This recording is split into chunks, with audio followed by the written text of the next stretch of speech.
নমস্কার দর্শক বন্ধু, আমি Manjula Chatterjee, Facebook page, YouTube short channel video.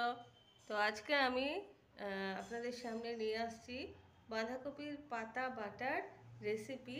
যারা জানেন তাদের জন্য নয়, যারা জানেন না তাদের জন্য। তো এই বাঁধাকপিগুলোকে আমি কি করব, এগুলো কিন্তু ফ্রেশ, কোনো পচা পোকা এসব নয়, পাতা কিন্তু ফ্রেশ নিতে হবে। পাতাগুলোকে প্রথমে কেউ বটিতে চান, কেউ ছুরিতে চান, কিন্তু আমি কাঁচি ইউজ করছি। এরকমভাবে কাটতে হবে ছোটো ছোটো করে, এরকম ছোটো ছোটো করে আমি কেটে নিচ্ছি। তো এটা বানানোর জন্য আমি কি কি নিচ্ছি সেটা আপনাদের সাথে শেয়ার করছি।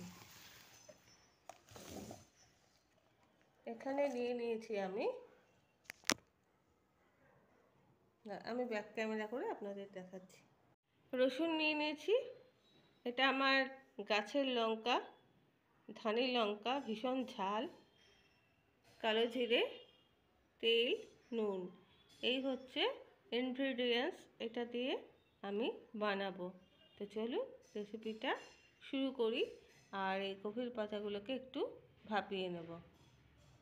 এখানে আমি কালো জিরে, রসুন, লঙ্কা এই তিনটেকে একটু পেস্ট করে নিয়েছি। আর এইবারে এই বাঁধাকপিটা আছে,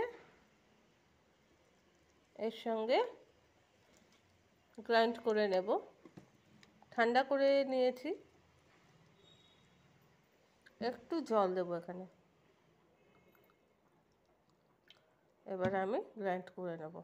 বাঁধাকপিটা এখানে কালো জিরে, কাঁচা লঙ্কা, রসুন দিয়ে পেস্ট করে নিয়েছি মিক্সিতে। দিয়ে দিয়েছি এখানে সর্ষের তেল। এবার আমি গ্যাসটাকে একটু লো ফ্লেম করে দিলাম।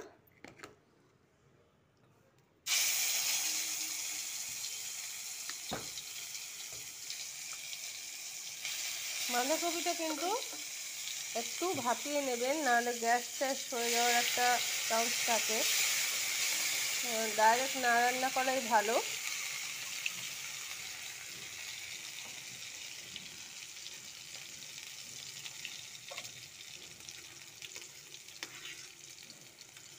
আর এটাকে গ্রাইন্ড করার সময় নুনও দিয়ে দিয়েছি,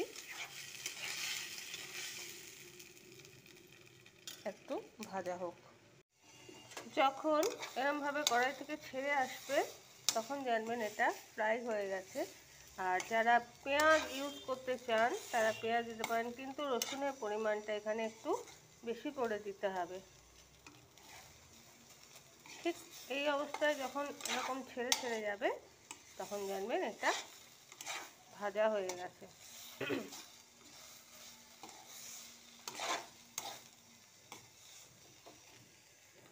থ্যাংক ইউ সো মাচ।